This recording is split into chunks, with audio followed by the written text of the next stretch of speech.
How's everybody doing? My name's Mike, and we got Miss Bella hanging out on place with us today, and we got my dog Roots hanging out, observing.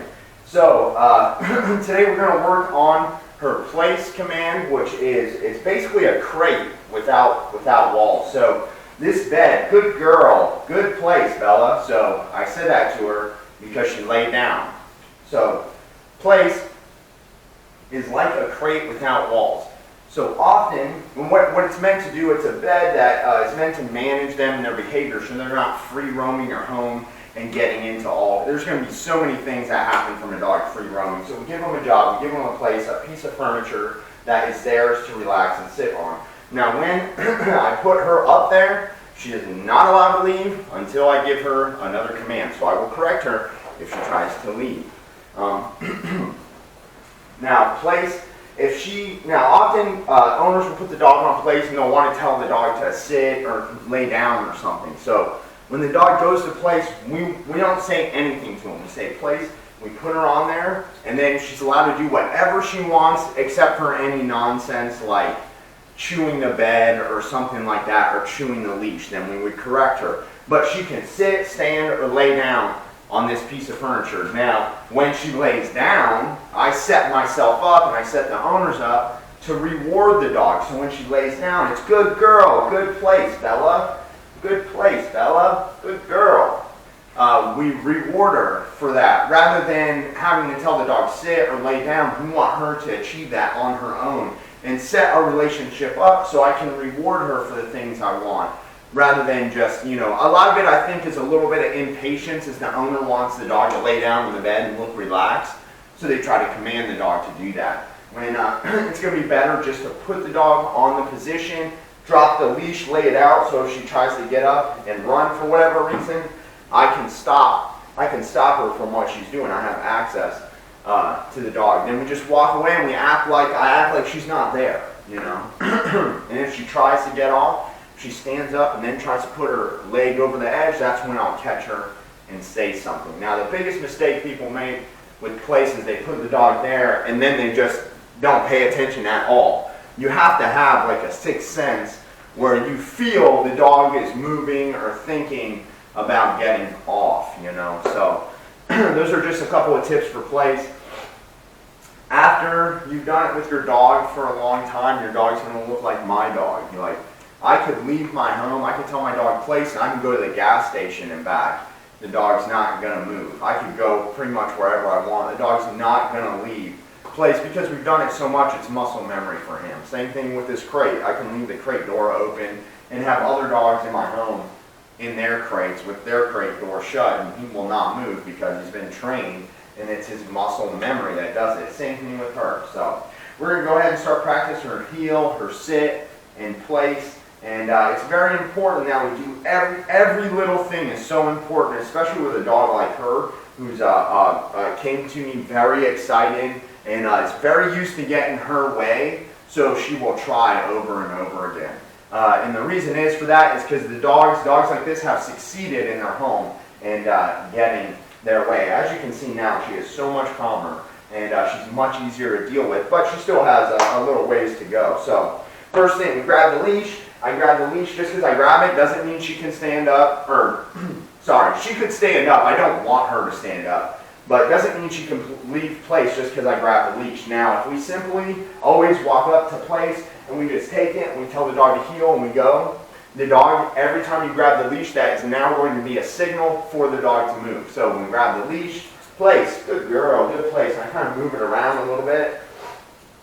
And she feels it a little bit on her collar, and I want her to know if I give her verbal instruction, but I accidentally kind of like, you feel a little pressure on the leash, just stay in that position until I look at you and give you the command I want. Like, just for example, it would look just like this. Okay, heel. And then she knows to come sit. That girl, good sit, good girl. Heel, sit. Good girl, good job, good sit girl. Now she keeps lowering her head. If I want to keep her head up a little bit, I'll grab the underside of her chin and pet her chin. Good girl, good sit. Good job, girl. Heel, sit. That girl. So again, I'll grab the underside of her chin Good girl, sit. And now I'm going to go around her. I'll put my hand on top of her head to make it easier for me to get her to stay. Good girl. Good sit, girl. That's a good girl. That a girl. Heel. So when we come up to place, sit, we have them sit first. This is like, sit girl, this is like any threshold. So the front door, her crate, or place, we have, nope, sit. We have them sit first and then go on through the threshold. Nope, sit. So what you just saw there, she broke sit, so she got no correction direction. That's how they learn the meaning of no. So again, this is a threshold. We have them sit before the threshold just to calm the brain down and the body down. Okay, so if we put the body in a submissive position, we can get the brain to follow if we've trained them properly. Okay, place. And I lead her right on the place. Place. So if she goes to get off, I'm ready. I'm ready to slide my hand up. Every time I put her on place, sometimes they'll just like try to walk right off the place, right? Especially at first when they don't know. And she's still very new to this. So if she was ready to get off, the second I put her on place, I am ready to slide my hand up and get her in a position where I can correct her. Good place, good girl. See, she knows. She knows what I'm doing. So she knows I'm ready. The second, if she tries to go, boom, I snap right into position. So a dog like this needs somebody that needs somebody who has a game plan. We always know what to do. You don't ever want to find yourself trying to train a dog and not know what to do and be confused, because when that's happening, that means the dog is absolutely getting over on you. Okay, girl, heel. Good girl. Sit. That a girl. Good job. That's my girl. Good girl. Yeah, you're a good girl. I know. Good girl. Good place. Good girl. Good place. Or good sit. Yeah, I get a little crazy. You get a little loopy, guys, saying the commands over and over. Good sit. Good girl. So she, like I said, she came to me so excited. This is just, this is what we want from them. We want them to remain calm, accept affection, not get crazy when we give them affection, and, just to be a normal, calm dog, relaxed, This is what we want from her. Heel. Sit. And so, sit. So one thing that will calm a dog down is if I tell her to sit and I keep her in that position for a long time, that can actually really calm her down. So I can do things like sit, and I can kind of move around. Sit. Good girl. Sit. That a girl. Sit. Good sit, girl. Good girl. Good girl. Good sit. Sit. So I can keep telling her sit, and that keeps her in this one position for a long time. And if you've watched some of my videos, you'll see a dog that I keep in sit sometimes will actually lay down to the ground. And that's even better, because that means they're really just waiting for us and to be done. So you can keep the dog in one position. Good girl. Good sit. And if she's not moving, then you're having success. Good girl. Good sit, girl. That's a good girl. Good sit. So we reward them with our praise. Now this is why we hold our praise back. Sit.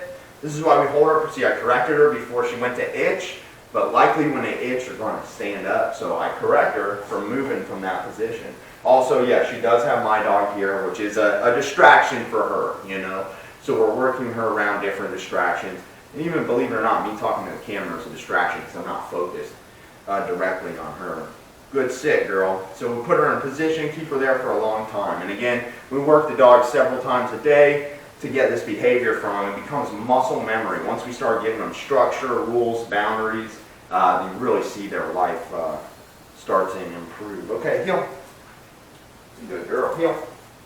So if she goes to sniff the ground, then I'm simply using my wrist to slow her down, or if she tries to sniff the ground to eat anything or anything like that, then I just correct her with my wrist. Sit.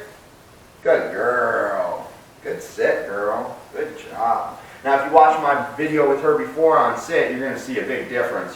She's doing much better. At first it was very difficult to get her to sit just because her butt would hit the ground and she'd get right back up, And with a bull terrier, if you don't know, a pit bull is half of it is Bull Terrier, okay? It's Bull Terrier and English Bulldog. The pit bulls get their tenacity from the Bull Terrier, right? So a pit bull, all the things you hear about pit bull and their tenaciousness, well, they get that from this type of dog.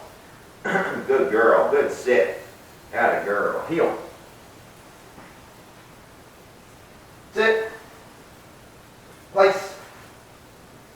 Atta girl, good job, girl. So place. So again, we don't say stay. If she goes to get off a place, I just repeat the command. Place. So I want to be confident too when I drop the leash. You know, if she goes to get off, I'll tell her no verbally, and if she keeps going, then I'll step on the leash. I'll grab the leash and I'll correct her on. No. See that? See that right there? Right there. There's a millisecond that if I missed that, she would have got off. Guaranteed. Guaranteed she would have got off. So that's how important it is, and that's why, you know, sometimes you need someone with the experience and the skills necessary to act on the fly with a dog like this. You know, she looks real calm now because I've been training her, but you know, things like missing that little point where she was going to get off, where her brain said, I'm going to go. That's what I got, right? I got her in between the moment where she was saying, okay, I'm going to stay here on place, then her brain switched, I'm getting off. And I got her the moment her brain switched and her body even moved in the direction, I corrected her because I can see that switch in her eyes and in her body. Good girl. Good place. See how I do that? I discourage what I don't want.